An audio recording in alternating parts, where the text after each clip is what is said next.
How's everything? Oh, fantastic. Oh, doing real well. Nothing too Actually, much going on lately, right? yeah, man. Actually, I got sick the morning of my fight, and it has just been downhill ever since then. Oh, Man, really? I, Well, at least it I've happened been, after the fight. it happened before the fight, but it Oh, got before worse the after fight. the Okay, fight. okay. Yeah. Ross apparently got sick too. He and I have been talking. We've both been pretty much laying in bed since we got out of the pit. That's crazy. Was it the weather out there or what?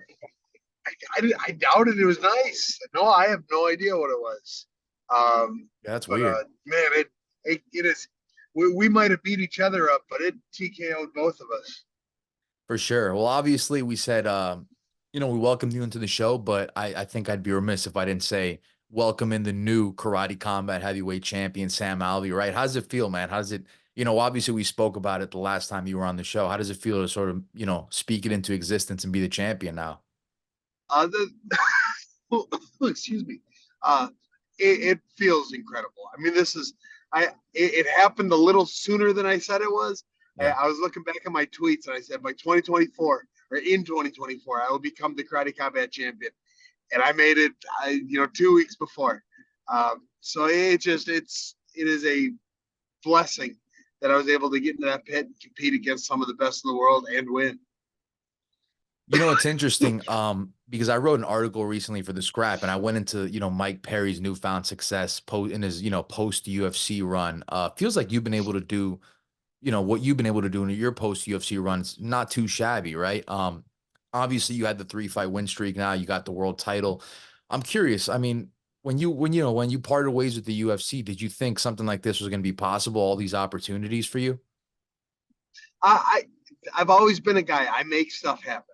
I don't rely on the world to let it happen for me. As I will make stuff happen. Yeah.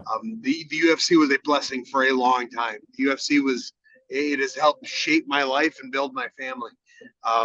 But we parted ways, and they put up with me for a long time, and I am very appreciative of it. There are a lot of close decisions and bad decisions. I feel I had won that they said I lost, but when I left, I said, all right, I'm not done. I've got more to prove. And so I started shopping around. A lot of organizations out there that say they have tough fighters. Turns out they don't. Karate Combat does. Karate Combat had a line of fighters just waiting to get a crack at me. And I couldn't find that anywhere else. Yeah, I want to get into that because it seems like you guys got a lot, going on in karate combat. So there was no feelings at all of, when you left the UFC of maybe hopelessness or anything, or helplessness rather. Because I know, I think it's to be commended what you did, because a lot of times fighters, they'll leave the UFC, or, it won't work out and it feels like it's the end of the world, right? So you didn't take that approach at all. It looks like No, you felt it was possible, right? All this stuff. I know deep down I was never supposed to be in the UFC. I know it was never my intention. I was not raised to do it. I didn't know there was a UFC until I was probably 6-1 as a professional. I just worked my ass off, my butt off until I found a way to make money with it. Right. It wasn't supposed to happen, and it did. So when it went away after 10 years, after 25 fights, I was just back to where I was beforehand. So I'm gonna go make a living doing what else I can do. But I knew I had more to give in the realm of fighting. It feels like there's so many options now as an MMA fighter, right? I mean, evident by you, again, Mike Perry, like we mentioned. Like the UFC isn't the only place to be anymore, right? Do you agree with that? Yeah, I mean the UFC is the place that pays the best, and there's really not a close second.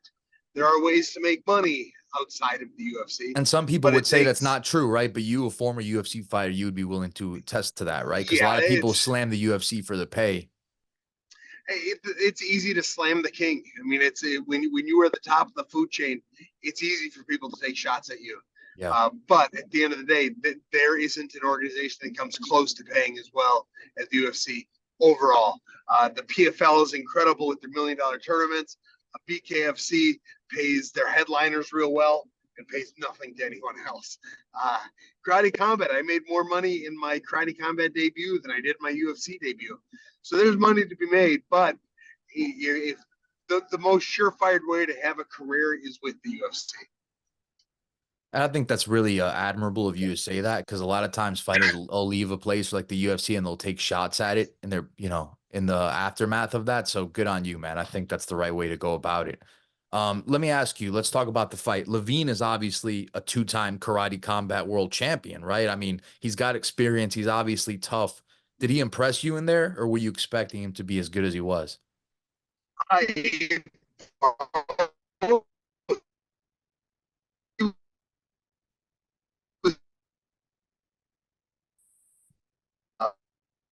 was a brick, so I take a good punch, but I've never been particularly fast. And so going into the fight, I knew he was going to be the guy that would be able to lap me. And especially in this karate combat league where everybody is so fast, every match is so fast. So Yeah. I got out there knowing I was going to be a beat behind him, and I had to slow him down. And I found a way to do it. It took me around to figure it out, but by round two, I started figuring out where he was going to go, how I had to meet him there, and what I could do to him once I got my hands on him. I remember watching it, and as someone who's a fan of yours, we spoke a bunch of times. I mean, it's hard to say I wasn't rooting for you when I was watching it, but I remember seeing like the percentages. And to be fair, I was paying attention, but I wasn't like in commentary mode, like calculating every strike. I was kind of watching it with some buddies. You know how that goes, right? So I'm seeing like the Oh yeah, percent. Yeah, so I'm seeing like the percentages towards the end of the fight, and it seemed like he was a little more favored. So I'm curious, when it did come to an end, were you worried at all, or did you think in your head you did enough? What'd you think? I so it's supposed to be a 5 round fight, and Right. a sixth round only happens if it's a split. They don't let you go to a split decision, which I think is fantastic. I think that is so smart. Yeah, Um, BKFC does that and too.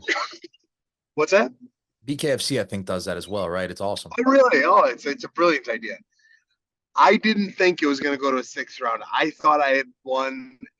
Round one in my head was close, but I thought I had won rounds two, three, four, and five, and then it went to that sixth round, and I wasn't ready for it. I had already taken my mouth guard out. I was cheering at the cameras and saying hi to everyone, and they say, "Get your mouth guard in your back end." I said, "Oh, okay." And then I had to Wow. jump back down into it. So that caught me off guard. But then I went in there. I think I got 3 takedowns, and I did real well in that last round. Um, Even though it cut me a little, I Yeah, 100%. Sorry if we didn't catch the last part. I think we're cutting in and out a little bit, but we're on separate parts of the country, so that's to be expected. Let me ask you a question. When you're in there with him, right? They were talking about the extra weight that you had put on for this fight. How did you feel in there carrying that extra, what was it, like 25 pounds? How did it feel? Yeah, I felt great. I really did. Outside of the sickness, like I said, I got sick that morning, and I couldn't get a full breath. It was real difficult. And leading up to the fight, I was nervous because I couldn't get my lung to expand. My corners, Chase Peel and my wife, McKee Alvey. Yep. I told them, hey, get your gear on, put your shin guards on, put your gloves on, put your headgear on. And backstage, I fought them for 25 minutes. I went at them for about 8 rounds, 3 rounds, 3 minutes around. And I said, you guys hit me. I need to blow my lungs out. I need to sweat. And so they just went back to back to back to back on me. And they blew my lungs out for me. And it's what I needed. Had it not been for what they were able to get me to sweat backstage, I wouldn't be able to make predictions out there. I just couldn't get my lungs to work. On a scale of 1 to 10, how bad did it affect you during the fight, would you say? Um, I give it a solid 7. Like Okay. I Yeah. felt it. But had I not warmed up the way I did, it would have.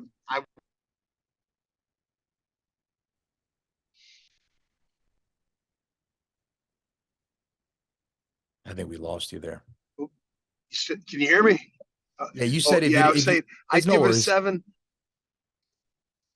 Go ahead. Yeah, I was gonna say that you Yeah, were going I into would have that given it a last part. 7. If But you warmed if up, I you would have been a what? if had I not warmed up as hard as I did, I wouldn't have made it out of round two.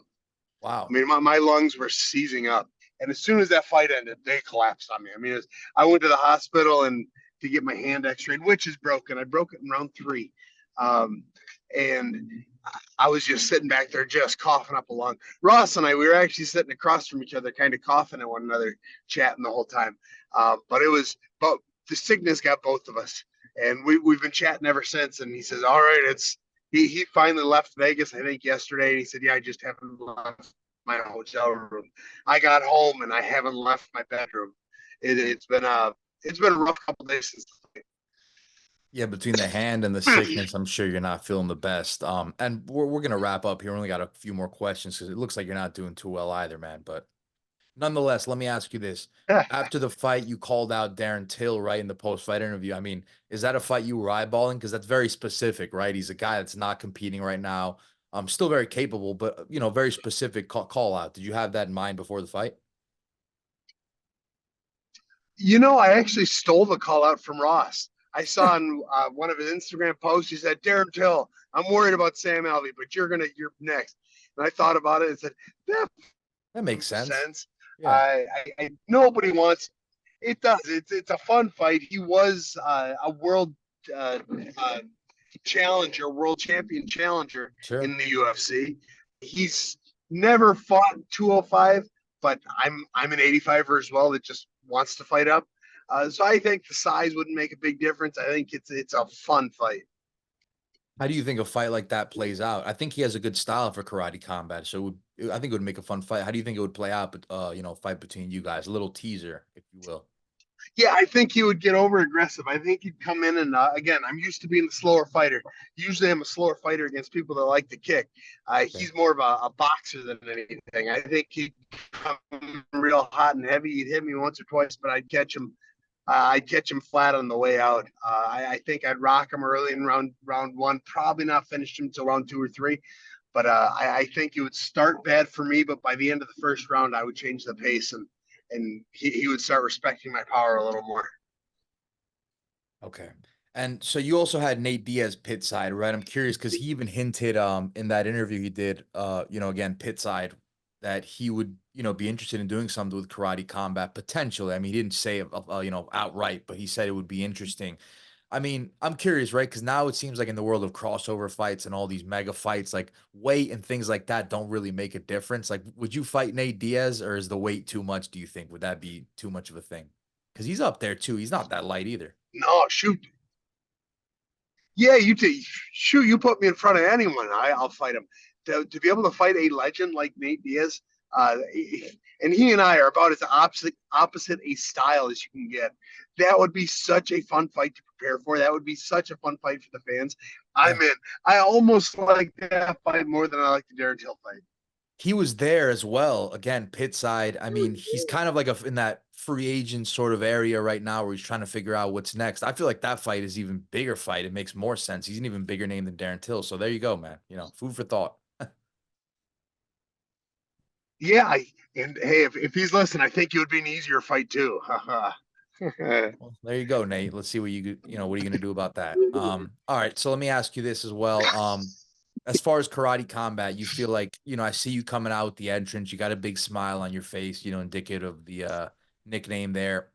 Calling out Darren Till, getting the crowd riled up. Do you feel like you found a home here at Karate Combat? Because you're not doing all this stuff at UFC, grabbing the mic, making these big call outs, being able to come out, flex the flag you had, whatever it was, right? It feels like this is a place where you could really show who you are. So I was born to be in the WWE. I was born to fly from the ladders, tables, chairs.